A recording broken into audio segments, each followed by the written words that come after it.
भाग्यनगर के लोगों के सामने मैं पूरी ईमानदारी से कह रहा हूं,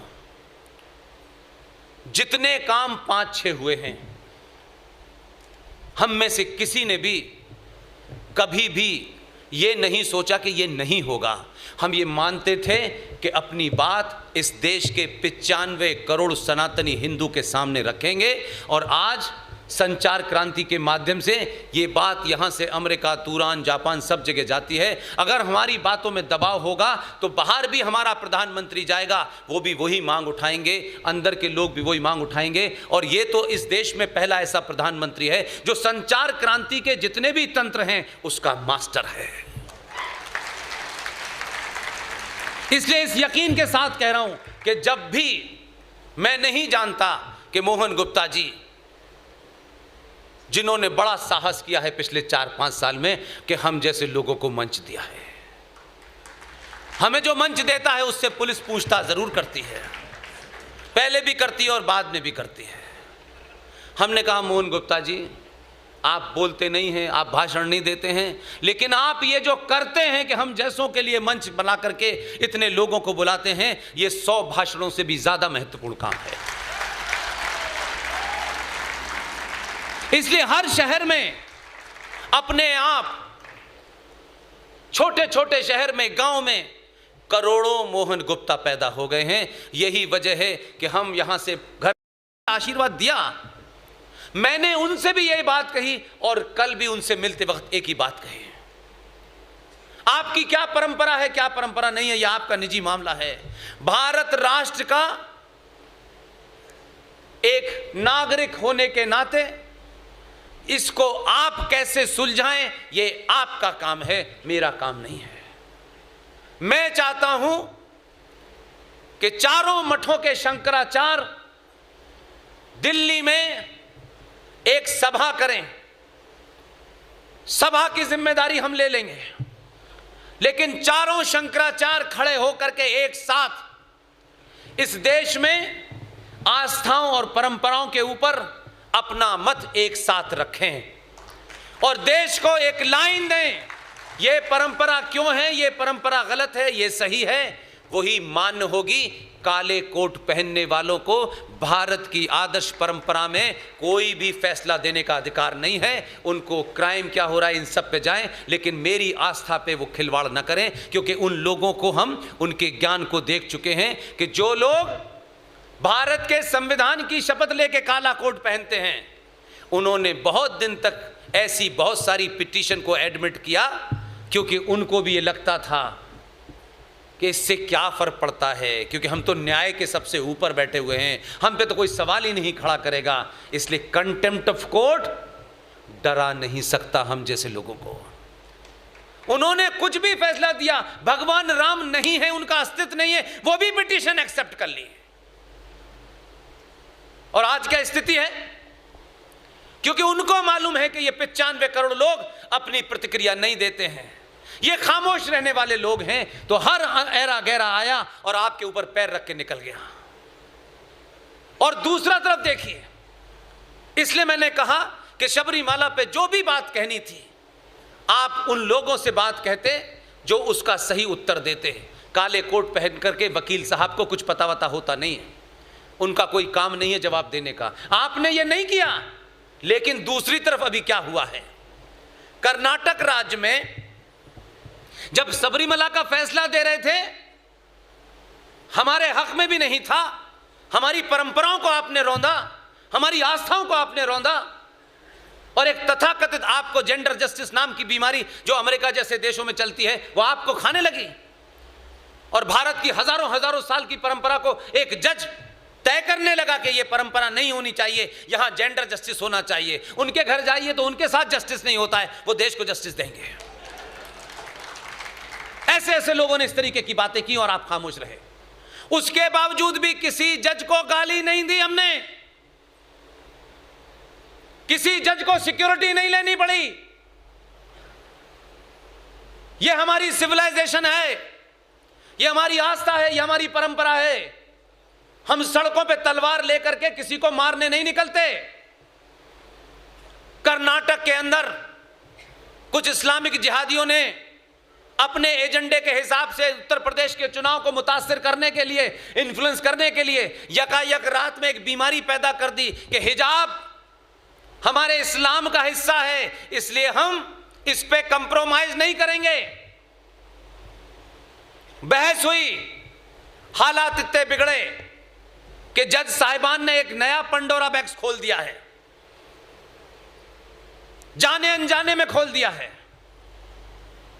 जज साहब इस देश का संविधान पढ़ के, इस देश की आईपीसी पढ़ के फैसला करेंगे या कुरान शरीफ पढ़ के करने लगे? जज साहब ने कहा कि कुरान शरीफ के बारे में हमें बताया जाए कि कुरान शरीफ में क्या लिखा है, तब हम फैसला देंगे। यह मैं मानता हूं कि इसमें उन्होंने एक ऐतिहासिक भूल की है, आने वाली नस्लों के लिए एक पंडोरा बॉक्स खोल दिया है। इसलिए जज साहब को फैसला देना था, तथ्यों पे देते, भारत के संविधान के हिसाब से देते। धारा 25 का बात बहुत कही, जिसमें कहा गया है कि आपको अपने मजहब की आजादी है, लेकिन साथ में राइडर लगा हुआ है विद एप्रोप्रिएट रेस्ट्रिक्शंस। पूरी आजादी नहीं है। लेकिन मैं दूसरी बात कह रहा हूं, इसलिए इस फैसले को बताना चाहता हूं। फैसला दे दिया कि साहब हिजाब इस्लाम का हिस्सा नहीं है। कुछ हिंदूवादी बड़े खुश हुए, जैसे बहुत कोई बड़ा तीर मार लिया हो। लेकिन उसके बाद की घटना बता रहा हूं कि भारत की व्यवस्था में इस्लामिक जिहादी आतंकियों का डर कितना गहरा बैठा हुआ है। यह बात पब्लिकली नहीं कोई बोलना चाहता। जज साहब ने कुरान शरीफ को देखा, क्या किया मुझे इसमें इंटरेस्ट नहीं है, लेकिन उनके ऊपर कोई दबाव नहीं था। इत्तफाक से उन 3 जजों में एक मुसलमान कारी ज़ैबुन निसा भी मौजूद था। लेकिन कौन लोग हैं इस देश में जो भारत की जुडिशरी के, हाई कोर्ट के फैसले के खिलाफ भी जा सकते हैं? इस डर की एक ही लाइन है। 15 मार्च को 3 जजों ने फैसला दिया कि हिजाब इस्लाम का हिस्सा नहीं है।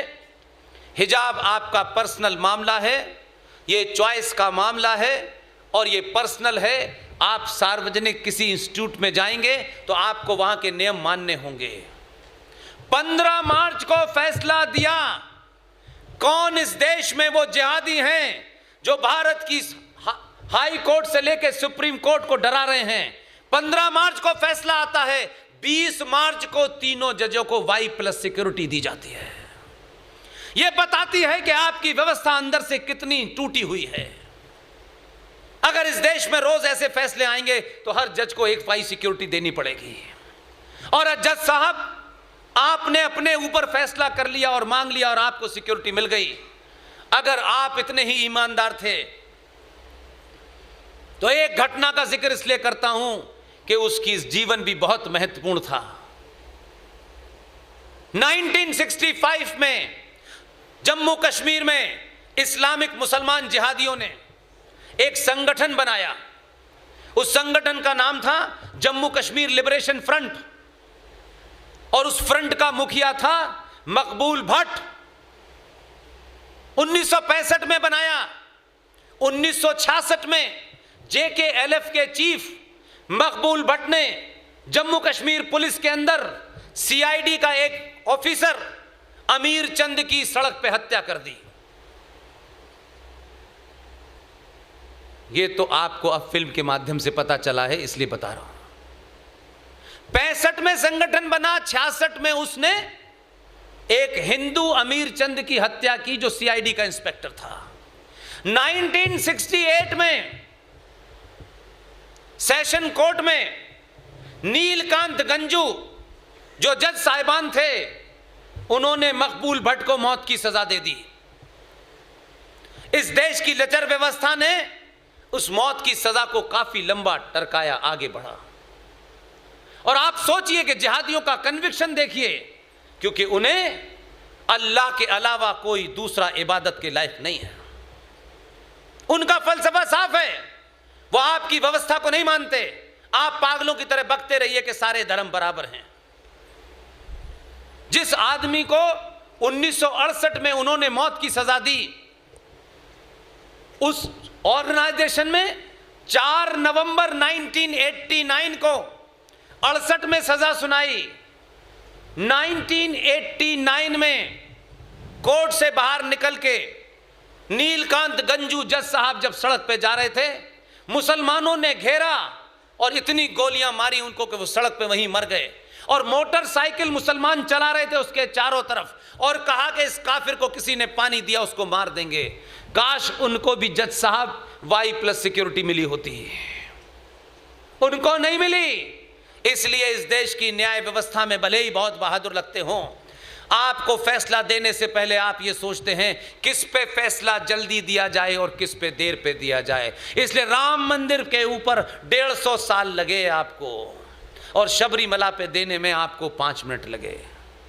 आप बदले तो सरकार नहीं बदली, इस देश की व्यवस्था के इंस्टीट्यूशन भी बदल गए और उन्हें पता चल गया कि ये जो सहिष्णु लोग थे, जो शाम को इनके मुंह में कोई कीड़ा ना चला जाए इसलिए मुंह पे कपड़ा बांध लेते थे, इनके पैर के नीचे चींटी भी ना मर जाए उसको कोशिश करते थे कि वो भी ना मरे। आज इन्होंने अपना सही हीरो चुना है। सनातनी हिंदू हमेशा अपने ऊपर बहुत सारे सवाल खड़ा करता है।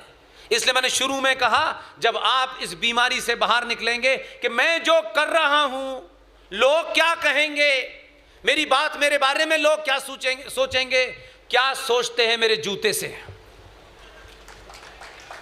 मैं क्या करना चाहता हूं, सही कर रहा हूं, दुनिया मेरे बारे में क्या सोचे, ये बीमारी आपके अंदर से निकली।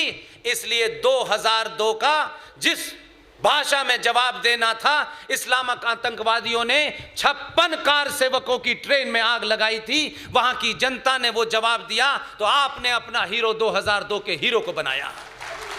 और आप अपोलोजिस्टिक नहीं हुए, क्योंकि हमारे यहां जरा सा आप सम्मान सोसाइटी में प्राप्त कर लेते हैं तो लगता है नहीं, देखिए ऐसा नहीं होना चाहिए था। ये वो लोग हैं जो 5-5 एकड़ के मकान में बड़े बड़े एसी में रह रहे हैं, इन्हें गर्मी का पता नहीं है कि सड़क पे कौन सी हवा चल रही है।